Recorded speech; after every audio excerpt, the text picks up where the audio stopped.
Хот төлөвлөлт барилгын зураг төслийн NAP групп болон барилга хот байгуулалтын яам танилцуулж байна. Дундгов аймгийн төв Мандалговь хотын хөгжлийн ерөнхий төлөвлөгөө. Хайртай найрагтай, аялгау урлаг, соёлын гигэн тэнгэртэй, уудам талгов нутаг, дуухуурын үлгий Дундгов аймаг нь говь тал хосолсон хойноос урагш 283 км, өргөнөөрөө 425 км, нийтдээ 7469 мянган хавтгай дөрвөлжин км өргөн уудам нутагтай. Байршлын схем. Аймгийн төв Мандалговь хот нь төвийн бүсэд харьяалагддаг бөгөөд Улаанбаатар хотоос 265 км зайтай оршдог. Төлөвлөлтөнд хамрагдах газар нутгийн хэмжээ 2321 га газар. Одоогийн хүн ам. Мандалговь хотод одоогийн байдлаар 4181 өрх айлын 13894 хүн ам ажиллаж амьдарч байна. Нийгэм эдийн засгийн одоогийн байдал. Аймагуудын өрсөлдөх чадварын хүчин зүйлс болох хүн амын амжиргааны төвшин, хөдөлмөр эрхлэлт, засаглалын үр ашиг буюу аймгийн төсөв, институцийн тогтолцоо, бизнесийн эрх зүй, нийгмийн тогтолцоогоор Дундгов аймаг нь 21-р, бизнесийн үр ашигаар 18-р, дэд бүтэц буюу үндсэн дэд бүтэц, технологийн дэд бүтэц, шинжилгээ ухаан, боловсрол, соёл, эрүүл мэнд, хүрээлэн буй орчноор 21 аймагаас 5-р, аймагуудын өрсөлдөх чадварын ерөнхий үнэлгээгээр 42.5%-аар 21 аймагаас 20-р байгаа юм. Одоогийн байгаа барилга байгууламж. Дундгов аймгийн төв Мандалговь хот буюу Сайн цагаан суманд одоогийн байдлаар нийт 8 зориултын 440 гаруй томоохон барилга байгууламжууд байна. Одоогийн автозам. Мандалговь хотод хатуу гужилтай автозамын сүлжээ одоогийн байдлаар нийт 37.2 км байгаа бөгөөд Улаанбаатараас Далан задгаж чиглэлийн улсын чанартай автозам дайран өнгөрдөг. Улаанбаатар Далан задгаж чиглэлийн улсын чанартай автозам хотын төвөөс нис онгоцны буудал, айраг, мандал, нарлаг багуудыг холбосон автозам, гэр хорооллын дундах замуудаар тээврийн хэрэгслийн хөдөлгөөн зохицуулагдж байна. Хот байгуулалтын үнэлгээ. Мандалговь хотын одоогийн байга байдал буюу дэвсгэр газар нутгийн хот байгуулалтын иж бүрийн үнэлгээнд голлох 4 хүчин зүйлс тус бүр байх ёстой норм, стандарт, шаардлага хангахгүй байна. Ерөнхий төлөвлөгөөний дагуу барилгажилт, газар ашиглалтын төлөвлөлт явагдаагүй, нэгдсэн томоохон болон хэсэгжилсэн төлөвлөлт байхгүй зэрэг асуудлууд тулгамдж байгаа юм. Иймд төлөвлөлтөөр дээрх хүчин зүйлс бүрийг сайжруулж төлөвлөх шаардлагатай бөгөөд боловсруулсан төлөвлөлтийн шийдлийн дагуу хөрөнгө оруулалт болон зохих арга хэмжээнүүдийг авч хэрэгжүүлэх шаардлагатай байна. Иргэдийн судалгааны үр дүн.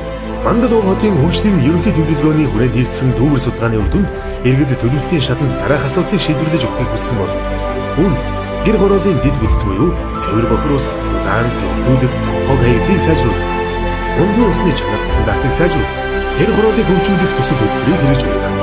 Ийм сургуулиудтай ая тухтай ажиллаж амьдрах таатай нөхцөлийг бий болгох шаардлагатай байна. Энэ бүхнийг цогцоор шийдэхээр шинжлэх ухааны үндэслэлтэй судалгаа, тооцоо, үнэлгээг үндэслэн орчин үеийн хот төлөвлөлтийн аргачлалаар олон улсын стандарт, норм дүрмийн дагуу Мандалговь хотыг 2030 он хүртэл хөгжүүлэх хөгжлийн ерөнхий төлөвлөгөөг боловсрууллаа. Мандалговь хотын хөгжлийн ерөнхий төлөвлөгөөний төлөвлөлтийн хугацааг эхний ээлж 2020 он хүртэл, дунд хугацаа 2025 он хүртэл, хэдийн төлөвлөлтийг 2025-аас 2030 он хүртэл хугацаатаагаар тооцсон төлөвлөв. Мандалговь хотын эдийн засгийн хөгжлийн тэргүүлэг чиглэлүүд.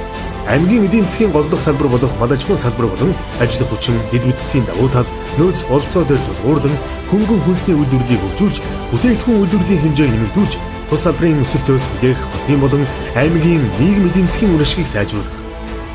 Байршил. Дэд бүтцийн давуу тал дээр үндэслэн бөөний худалдаа, тээвэр, зуржилын үйл ажиллагааг хөгжүүлж, өмнөд бүсийн зах зээлд нийлүүлэх бараа бүтээгдэхүүний эрэлтийг нэмэгдүүлж, бөөний худалдааг хөгжүүлэх, тээвэр, логистикийн цогцлбор байгуулан, тээвэрлэлтийн хурд, түүнээс хүртэх үр ашгийг нэмэгдүүлэх.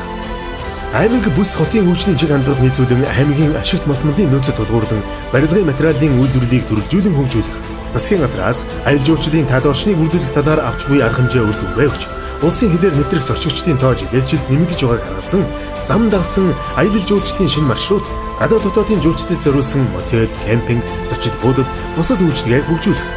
Жижиг дунд үйлдвэрлэлийг хөгжүүлэх, таатай нөхцөлийг бий болгож, өрхийн үйлдвэрлэлийг хөгжүүлж, иргэдийн орлогыг нэмэгдүүлэх, брэнд бүтээгдэхүүнийг үйлдвэрлэн гаргах. Төлөвлөлтийн шийдэл. Аливаа хот суурин өөрийн гэсэн хөгжлийн алсын хараа чиг хандлагатай байж, түүнийхээ дагуу хөгждөг. Мандалговь хотыг хөгжлийн 6 үндсэн чиг хандлага тулгуурлан төлөвлөлтийн шийдлийг боловсрууллаа. Хүн төвд хот, дуу хуурын хөлгийн хот, өмнөд говийн логистик хот, иргэдтэй ээлтэй хот, говийн ногоон хот, жуулчдыг татсан хот. Архитектур орон зайн төлөвлөлт. Мандалговын төвийн ирээдүйд хэлэх боломжтой чиглэл нь зүүн урд зүгт бөгөөд ерөнхий төлөвлөгөөнд хотын өргөжин дэлэх чиглэлийг дээрх чиглэл төлөвлөв. Хотын одоогийн төв нь Мандалговь хотын худалдаа үйлчлэгээний гол төв хэвээр үлдэж төлөвлөлтийн хугацаанд шинээр 3 дэд төв байгуулагдана. Хотын одоогийн барилгацсан хэсэгт нэгтгэх, нэгтрүүлэх буюу дахин төлөвлөх замаар нэгтрэл өндөртэй төв болох юм. Барилгажилтын хувьд хотын төв болон дэд төвүүдийг өндөр нэгтрэлтэй барилгажуулахаар төлөвлөсөн бөгөөд төлөвлөлтийн бусад газарт төвийн хэсгээс өндрийн хувьд нам, нэгтрэл багтай барилгажилттай байхаар төлөвлөлөө. Орон сууцны хангамжийн төлөвлөлт.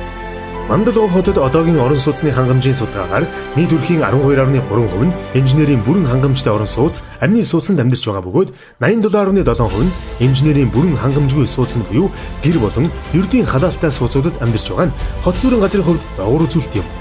Иймээс төлөвлөлтийн хугацаанд энэ үзүүлэлтийг дээшлүүлэх зорилт тавьж эхний ээлжинд буюу 2015-аас 2020 онд нийт өрхийн 20% буюу 900 өрх айлын 3240 хүн амыг, дунд хугацаанд буюу 2020-оос 2025 онд нийт өрхийн 30% буюу 1460 өрх айлын 5548 хүн амыг, төлөвлөлтийн хугацаанд буюу 2025-аас 2030 онд нийт өрхийн 40% буюу 2274 өрх айлын 8641 хүн амыг инженерийн бүрэн хангамжтай сууцаар хангахаар төлөвлөсөн болно.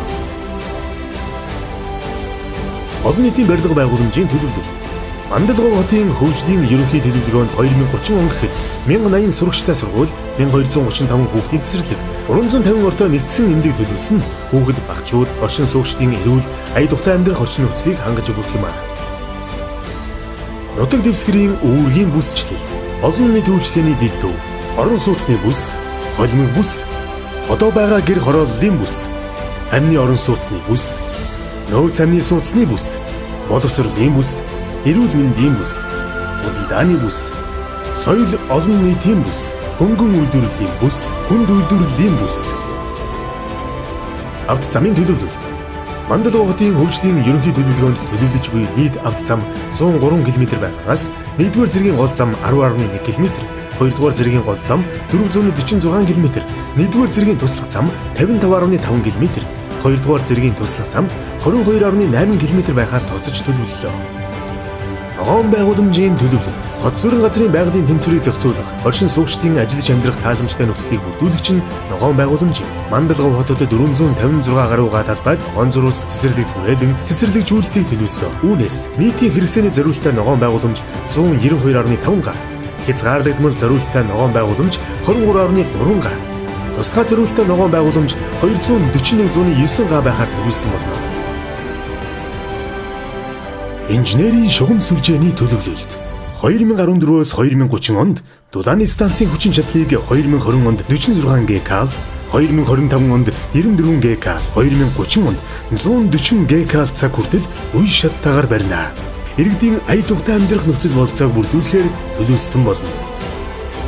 150 диаметртэй 3.5 км шугам, дунд хугацаанд 150 диаметртэй 442 км шугам, төлөвлөлтийн хугацаанд 200-ийн диаметртэй 830 км цэвэр усны гол болон салбар шугамуудыг тус шинээр нэмж төлөвлөсөн. Хариуцах татварга. Эхний ээлжинд 200 диаметртэй 3.4 км шугам, төлөвлөлтийн хугацаанд 300 диаметртэй 5.6 км шугам шинээр барьж байгуулна.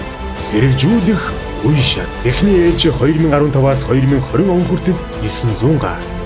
Дунд хугацаа 2020-оос 2025 он хүртэл 55.5 га. Хэдийн төлөвлөл 2025-аас 2035 он хүртэл 60 га байхаар тооцсон төлөвлөв. Хөрөнгө оруулалт.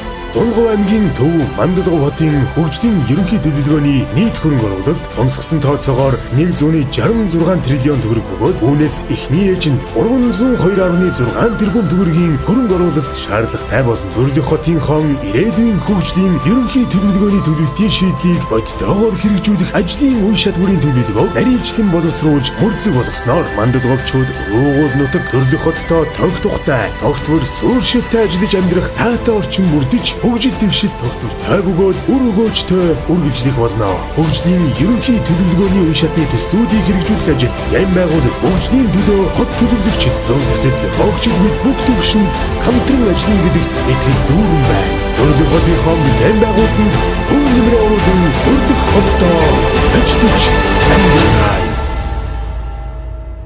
Хот төлөвлөлт барилгын зураг төслийн NAP Group